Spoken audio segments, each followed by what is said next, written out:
How's it going, everybody? So we have a fun review today as we're talking Bring Her Back. I gotta say, the horror genre continues to truly thrive, and I mean, I'm a little bit biased because it's my favorite genre, but there's so many good horror films coming out this year already, and there's still so many more down the line, but Bring Her Back was one that I was highly anticipating because this is the follow-up film from the RackaRacka guys, the Philippou brothers, who brought us Talk to Me a few years ago, and that is one of my personal favorite horror movies of the last few years. And it was to the point where I did something here that is actually quite rare. I tried my best to avoid a lot of the promotional material for Bring Her Back. I saw some promotional stills here and there and like bits of the trailer, but I tried my best not to consume most of the trailers, promos. I wanted to see an experiment of sorts if that would enhance my experience at all, if I went into this knowing as little as possible. Following the death of their father, a brother and sister are introduced to their foster mother and new sibling, only to learn that she has a terrifying secret. As I said already, I adored Talk to Me. I actually just upgraded my copy to 4K recently.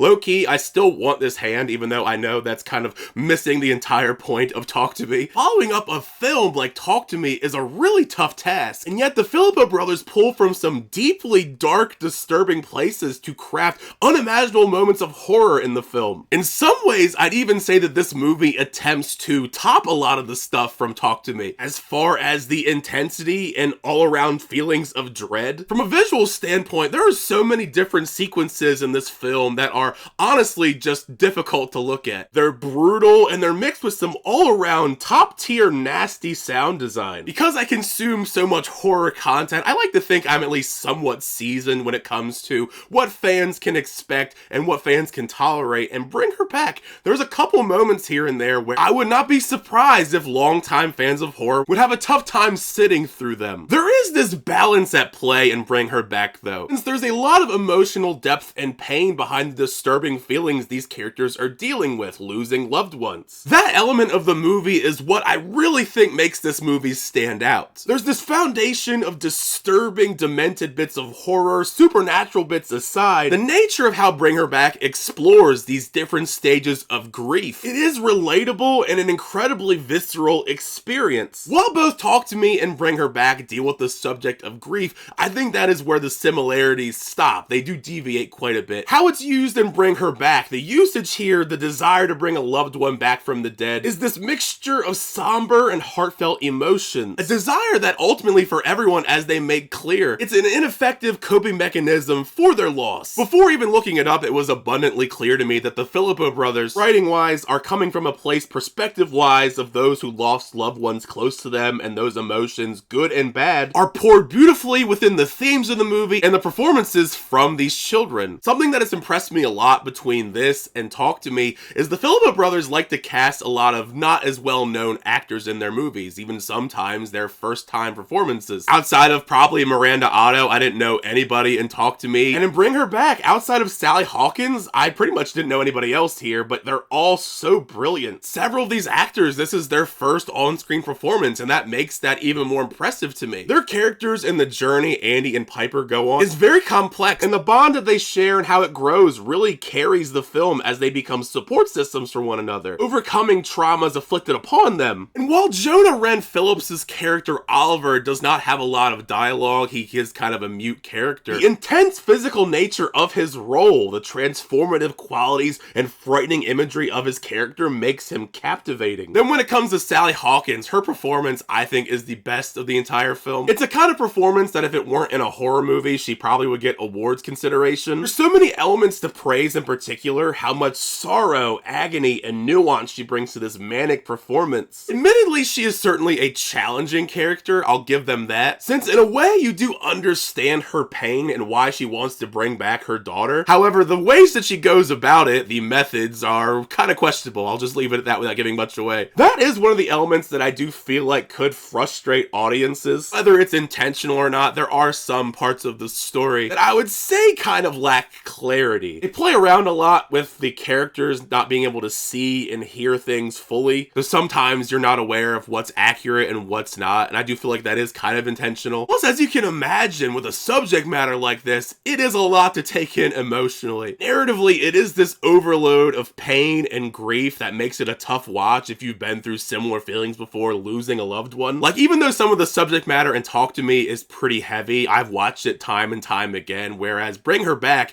it is a great film, but it's definitely heavy enough where I don't think I'm going to be rewatching this over and over again, just because by the end of it, you are kind of exhausted. Overall, though, Bring Her Back is an astounding, brutal follow-up film for the Philippou brothers. It's a deeply effective, disturbing horror film that definitely leaves its mark as you leave the theater. In my mind, the RackaRacka guys are 2 for 2. I cannot wait to see what they do next. Also, if you made it this far into the video, I genuinely do appreciate it. If you're wondering why my voice sounds a bit weird, I'm getting over a cold that I more than likely got at Monster Mania, but I'm trying my best to get to full health because I got a lot of content coming up in the very near future for you guys. Let me know down below, though, once you get a chance to check out Bring Her Back. What did you think of the film? Did you like the film? Did you not like the film? Thank you guys, as always, checking out videos. I always do appreciate it. Make sure to leave a like on the video and also subscribe to the channel to update reviews, reactions, unboxings, and more. Till next time, I'll see you guys later.